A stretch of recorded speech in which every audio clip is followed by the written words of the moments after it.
கிராமப்புற மாணவர்கள் விளையாட்டில் கவனம் செலுத்துவதால் புதிய சமுதாயம் உருவாகி வருகிறது என்று இயேசு விடுவிக்கிறார் ஊழியங்களின் ஸ்தாபகர் சகோதரர் மோகன் சிலாசரஸ் தெரிவித்துள்ளார். நாலு மாவட்ட இயேசு விடுவிக்கிறார் ஊழியங்களின் சார்பில் பல்வேறு நலத்திட்ட பணிகள் நடைபெற்று வருகிறது. அதன் ஒரு பகுதியாக நாலு மாவட்ட இயேசு விடுவிக்கிறார் ஊழியர் வளாகத்தில் கடந்த 10 நாட்களாக விளையாட்டு வீரர்களுக்கான பயிற்சி முகாம் நடைபெற்றது. கபடியில் அர்ஜுனா விருது பெற்ற மடத்தி கணேசன் இளம் வீரர்களுக்கு பரிசு அளித்தார்.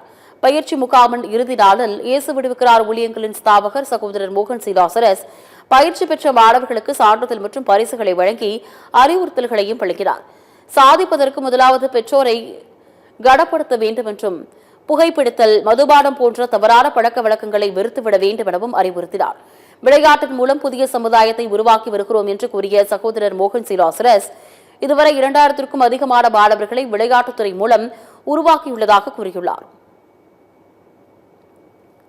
இயேசு விடுவிக்கிறார் விளையாட்டுத்துறை மூலமாக இந்த கபடி விளையாட்டுல இளம் ஸ்கூல்ல படிக்கிற பிள்ளைகளை பயிற்சி கொடுத்து உருவாக்கும் வண்ணமாக இது 8வது வருஷம் இந்த பயிற்சி முகாம் இந்த வருஷத்துல நடத்தப்பட்டது.